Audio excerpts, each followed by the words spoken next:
don't get to sit back and enjoy good preaching very often, and particularly on Sunday mornings. And I had made some tentative plans to go out of town this weekend, just to kind of play hooky, you know. Every once in a while you get to do that. But I knew that we were having a focus on WMU, and I knew that Chuck was going to be speaking, and so I changed some plans around. I introduced to you the director of the Peninsula Baptist Association, director of missions, a pastor from the area, a pastor with a pastor's heart. But I'm going to take the personal privilege to say, Chuck's my friend, and I want you to give him a good Hilton Baptist welcome as he comes to share this morning.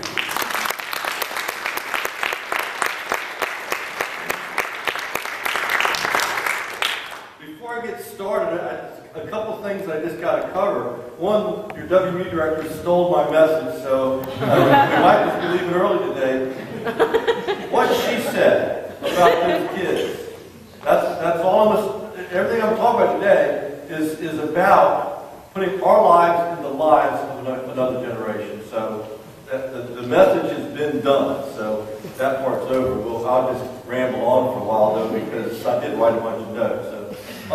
Another thing, I was watching the video of the biker church. Do you know that there was a new church just launched in Virginia Beach that is a church that targets bikers? So pray for them. They just launched, and some exciting things happening there. The other thing I need to start with this morning is big stuff, big news, and that's that Peggy and I on Friday became grandparents for a second time. There we go.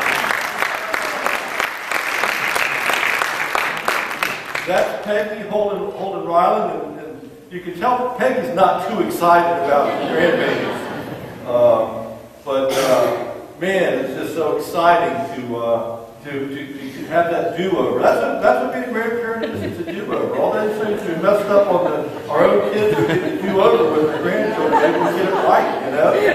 But boy, that's exciting stuff. So I'm glad I wrote my message early in the week, because from Friday on it was just gone. You know, we were over there, we were having fun. Luckily, they just live over Virginia Beach, so that was great. You know, our theme for the whole year for the Peninsula Baptist Association is Life on Life. Because as I've gone around to our churches, one thing I've noticed, those churches that are thriving are pouring themselves into the younger generations.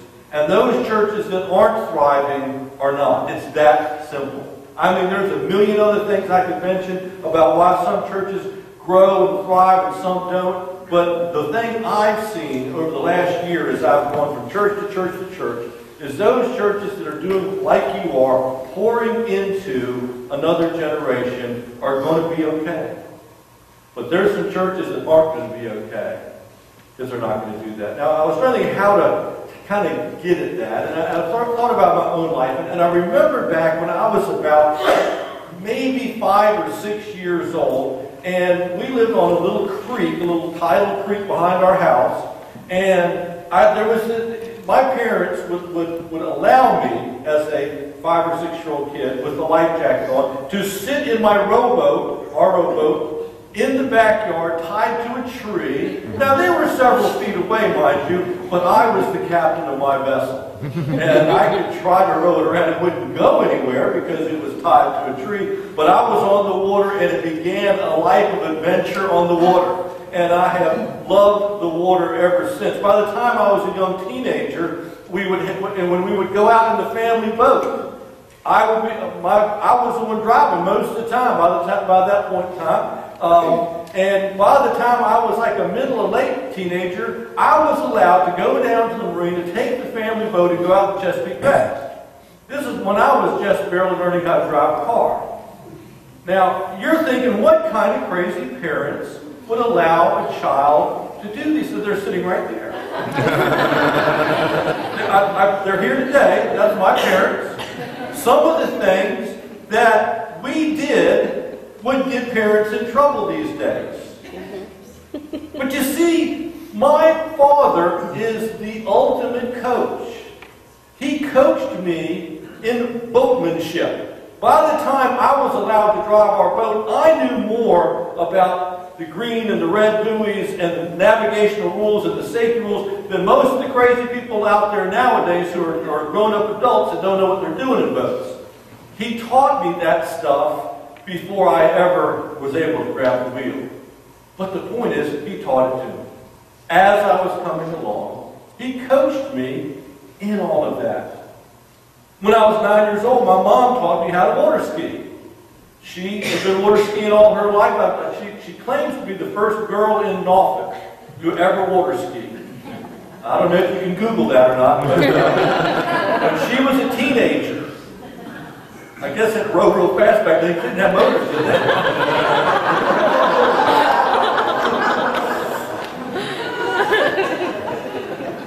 I could go on and tell you how my father coached me in sports.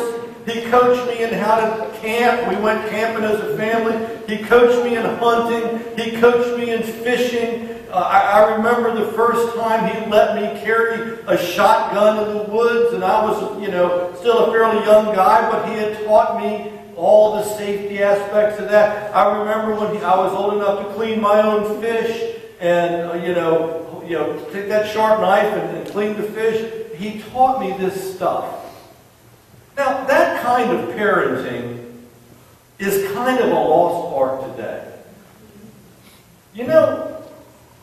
When was the last time you looked out in the yard in your neighborhood and saw a father and son, or a mother and daughter for that matter, but a child and a parent throwing the ball back and forth, throwing a football, a basketball, a baseball? You just don't see this much anymore.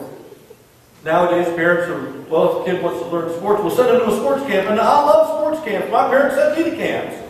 But my dad also spent time in the backyard with me, showing me how to throw a spiral, showing me how to catch a baseball, things like that.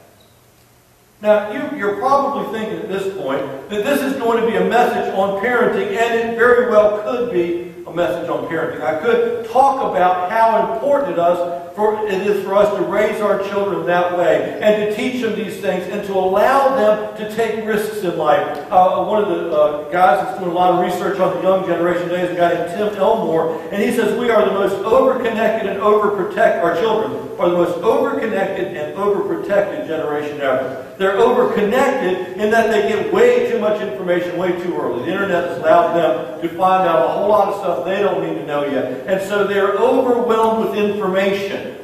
They're overconnected.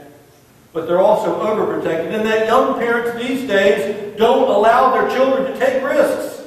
Good risks. I'm talking about healthy risks.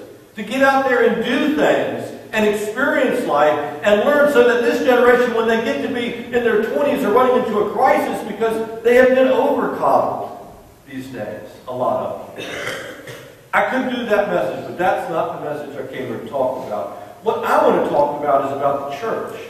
Because I believe, as I said a little while ago, one of the key problems in churches today is that we have stopped developing another generation of leaders. Your pastor talks about Moses and Joshua, and bringing up that next generation leader. And I really believe that is something that in our churches today is critical. I want to start by going back to the Bible. When Paul was getting old and he gained a lot of information, a lot of wisdom, experience, he wrote what I think is one of the most important pieces of advice in the Bible. If you have a Bible, you can turn to it in 2 Timothy chapter 2. And we're going to be coming back and forth to that, so you can kind of keep your finger there if you want to. But he writes this, 2 Timothy 2, starting in verse 1. You then, my son, this is Paul writing to Timothy. Timothy wasn't really his son, but he considered him to be like a son, because he had poured his life into Timothy. You then, my son, be strong in the grace that is in Christ Jesus. Here's the key, the verse that's on the screen. And the things you have heard me say in the presence of many witnesses, entrust to reliable people who will also be qualified to teach others. Join with me in suffering like a good soldier of Christ, he continues. No one serving as a soldier gets entangled in civilian affairs, but tries to please his commanding officer. Similarly, anyone who competes as an athlete does not receive the victor's crown except by competing according to the rules. The hard-working farmer should be the first to receive a share of his crops. Reflect on what I say, for the Lord will give you insight into all of this. I believe that is some of the best advice that you can give to a young leader. We'll come back and pick it apart in a minute. But I want to start before that, because Paul did not start out as a good coach of young leaders. He wasn't natural at this, and a lot of us aren't. So I want us to go back a little bit in time and talk about some events that happened. Now, there was a young man in the early church who was an acquaintance of Peter, and his name was John Mark. Now, John Mark was a young guy. We don't know how young. He may have been just a teenager. But he was a young guy. And Paul and his friend Barnabas were getting ready to set off and go out and plant some churches. That's what they did for a living. They went around, they would go from town to town, to town to town, planting churches. And so when they were getting ready to leave, someone suggested that John Mark come along with them. So John Mark comes along with Paul and Barnabas on this trip.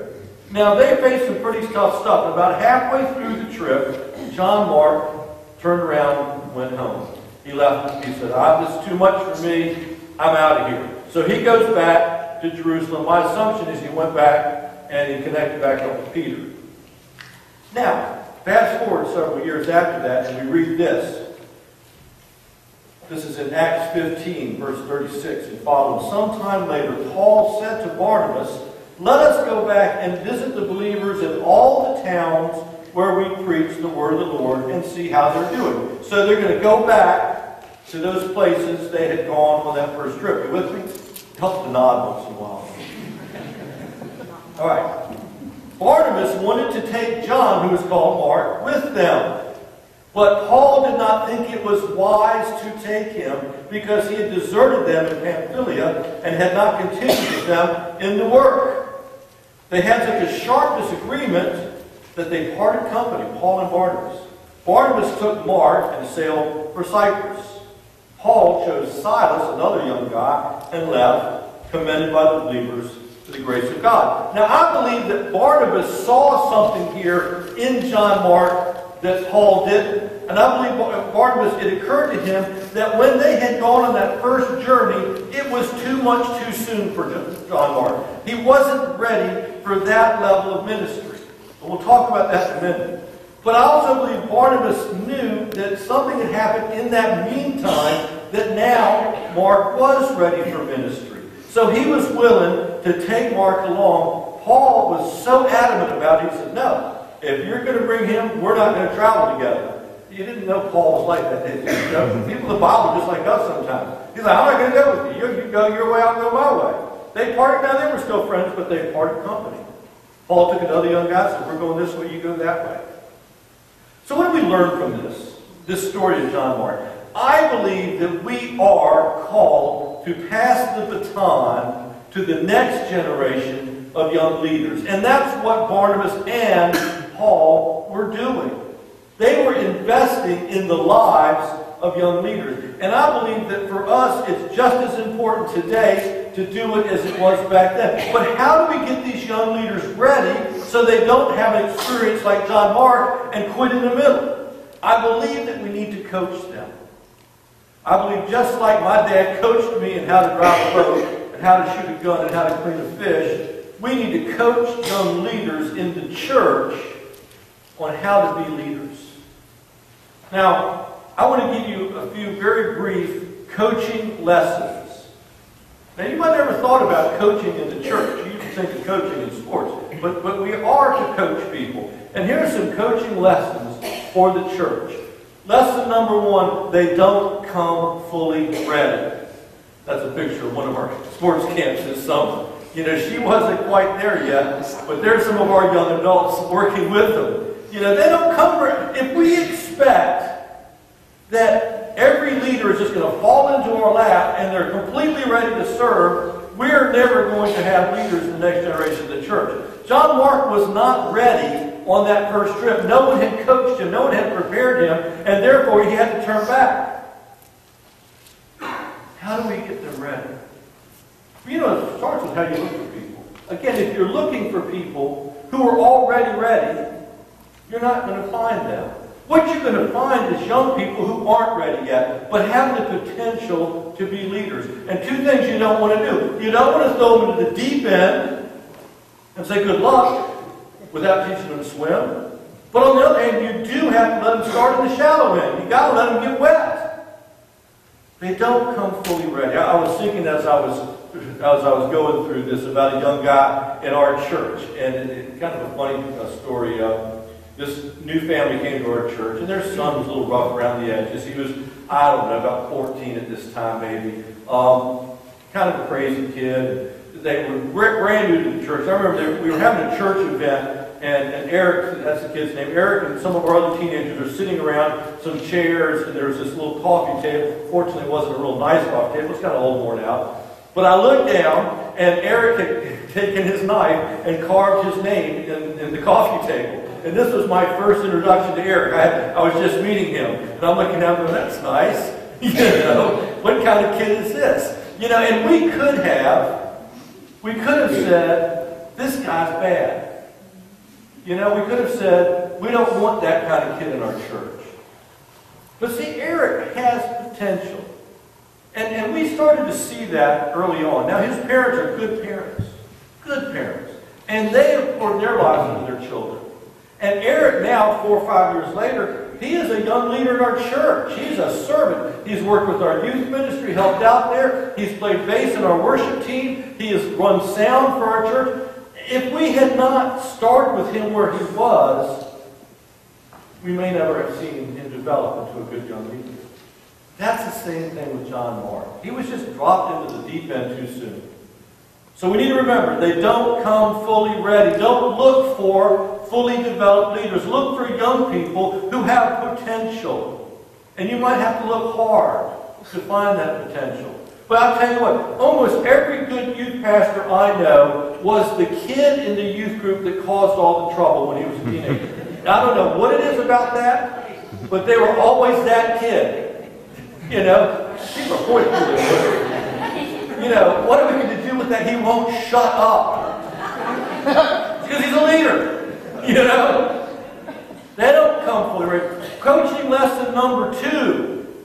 Sometimes you need to take a chance. It can be kind of scary, but sometimes you need to take a chance. Barnabas understood this. He was willing to take a chance on John Mark. Even though John Mark had failed in the past, Barnabas was willing to take a chance, to give him another shot. Interesting side note.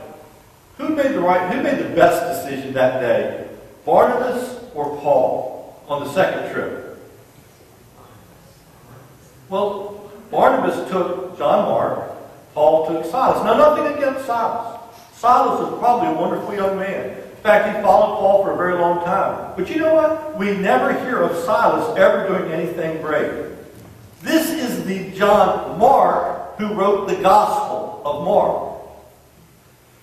What if they had given up on him when he was young and he messed up? We might not have had the Gospel of Mark. So I think it was a pretty good thing. In fact, the reality is Paul finally came around later in life when Paul was writing to 2 Timothy, actually the book we were reading from earlier, in 2 Timothy 4:11, Paul writes this to Timothy, get Mark, bring him with you. He is helpful to me in my ministry. So Paul came around. He understood. He saw later on that Mark was a great leader. But it was because Barnabas was willing to take a chance on a young person. Coaching lesson number 3. Reproduce yourself. Now this one is the hard, for pastors especially. I want to tell on us pastors a little bit. We like being the guy.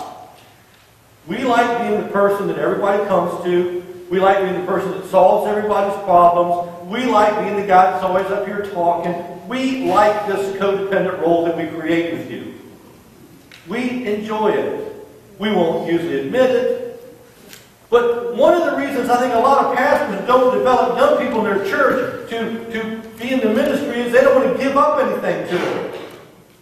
Yeah, one of my friends, Lynwood knows it well, he spoke here before, Freddie Villarreal. Freddie's only in his pulpit one out of every 3 weeks because the other 2 weeks he's got young guys in his pulpit letting them preach. We don't usually like doing that. We like to hear ourselves talk. But you need to reproduce yourself. Now, when I say reproduce ourselves, this doesn't just mean replace me. It means multiply the church. The more multiplication we do, the more young leaders we develop, the more your church will grow. I don't think a lot of people understand this. Churches will grow to the capacity of their leadership. And the more leadership you have, the more capacity your church has to grow. But we just don't like to give it up. One of my favorite episodes of Raymond. Remember, everyone loves Raymond. Remember that TV show? Yeah? Okay. One of my favorite episodes, the family's been for weeks trying to get Raymond to go to church. Everybody in the family goes to church for Raymond. He doesn't like church because it's boring. You know, that's what he would say. One Sunday they talked Raymond into going. It just so happened that Sunday, one of the ushers was sick, and last minute Raymond's dad asked Raymond if he would help usher. So Raymond was, yeah, I guess so. Everything's so boring anyway. So Raymond got to usher.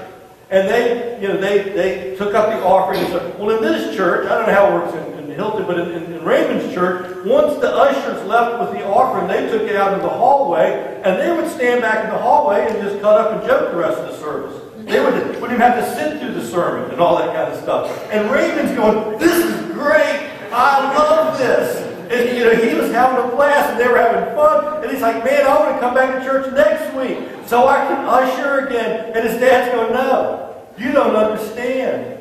There's a 20-year waiting list for that job. All the men want to do that. All the men, we don't want to sit and listen to somebody else. We'd rather be out there joking. So Raymond learned a lesson about church that, you don't get those plum jobs easy because we don't want to give them up. So, that's the thing we need to learn to do. Paul finally got it. In fact, Paul became the master at giving up ministry and giving it over to other people. And that's what Paul is talking about here in 2 Timothy. Notice what Paul did here.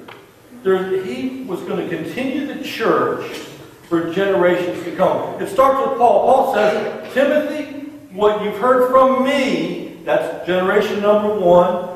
He said, that's generation number 2, Timothy. Paul's 1, Timothy's 2. What you have heard from me, what are you supposed to do with it? Entrust it to reliable people. What Paul is saying is, Timothy, I have poured my life into you. Now you pour your life into someone else, into reliable people, those who have potential, those who can do something with it, so that they will be qualified to teach others for generations. Paul, Timothy, the qualified people who will then pour it into someone else's life. See, if the church had been doing that all along, the church in America would not be having problems today. I guarantee it.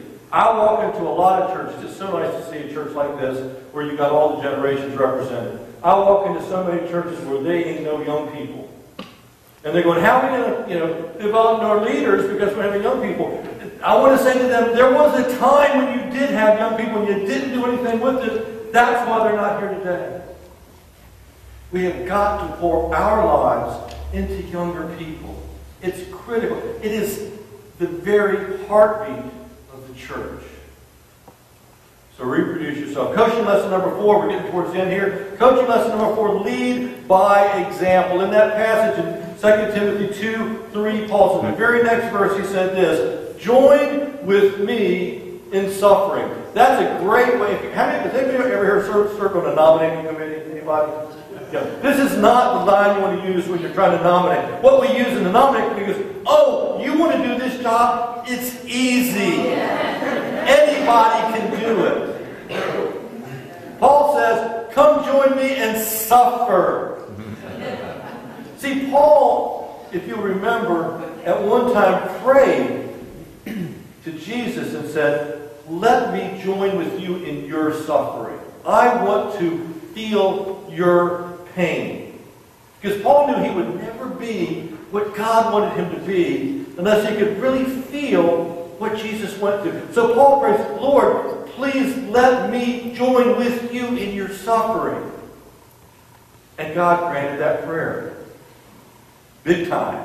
Paul was they tried to kill him several times. They got thrown him in jail. He got shipwrecked. I mean, all kinds of things. He got beat. and left for dead. You know, he did share in the sufferings. So now he's saying to this young Timothy, he's saying, Timothy, come join me in suffering for Jesus. I think maybe that's part of our problem. Maybe part of our problem is our churches don't have to suffer anymore. You go to China, the church is exploding in China. There's millions and millions of people growing as fast as it can possibly grow, and they're under persecution all the time. Maybe the suffering thing is something we've lost. Join with me in suffering. Paul uses some analogies there. He says, like a soldier. Says in the next verse. Soldiers, they suffer because they give up some of the good life to serve the country. And they focus on the mission. Paul's like, yeah, be like that. Then he says, like an athlete. He says, be like an athlete. Athletes, in order to do the mission, have to suffer. A friend of mine is training for his first marathon. I think that's crazy. I used to go on the cross-country team in high school. I hated every single minute. They always said, oh, there's a point you reach when it starts feeling good. It never felt good. I only run from police and bears and big dogs now. Well, I haven't run from police in a while, but, theoretically. I don't run much, But Paul says that's what an athlete does. They suffer. This young guy that's training for this marathon, he did something to his foot. He says, now when I run, it feels like I got a broken foot. I'm like, good, I'm not coming with you. But, and then he said farmer. He said, be like a farmer. What does a farmer do? They do all the hard work before they get the harvest. Paul was saying, this is what it's like to lead. Now come follow me and see what it's like. So coaching lesson number 4, lead by example. You can't tell someone to do something you're not willing to do yourself. And then coaching lesson number 5, the last one, always point them to God. Here's what happens. If you're a good coach, you will coach that person beyond your ability. They will get to the point that they're better than you are. One of my kids wanted to learn guitar. 3 months in, he passed me. I've been playing for 10 years. 3 months in, he was right past me. I taught him everything I knew about the guitar, and he just kept going. He's still playing these days. That's going to happen if you coach someone. They're going to get beyond your ability. See, all you're required to do is pour into them what you've got. You can't pour what you don't got. So you pour to them what you got, you pour it all out, and you see that they're going to keep on going. Don't hold them back, just point them to God. Because see, they will never outgrow God's capacity to pour into them. That's what Paul said in the end there. He says, reflect on what I am saying, for the Lord will give you insight into all of this. In other words, I've told you everything I know, Timothy. I've given you all my tricks. Here's all the stuff. Now, from here on out, just rely on God. Because I've given you what I've got. That's what a successful coach does. Pointing people to God. So I just want to finish with this question. Who is your John Mark? Whose life are you investing in? I'm not talking just to preachers and Sunday school teachers here. I'm talking to everybody. Who are you pouring your life into? Some of you teenage girls can be helping with the GAs. Pour your life into them. They think you're the greatest thing in the world. Teenagers to them are like, huge. Great. Wow. Pour your life into them. You say, well, I don't have a lot. You just got to pour what you got. That's all you got to do. You don't have to do anything else. Everybody. Whose life are you impacting? Life on life, one-on-one. Who are you bringing along in the faith? Who is your John Mark? Now, let me tell you, John Mark sometimes will mess up. He did. But you keep investing, and he comes around. Who are you pouring your life into? Who is your Timothy? Paul had several of these young guys. Who is your Timothy? That person that you're pouring into so that they can be a leader who will pour into other people. Who is that person?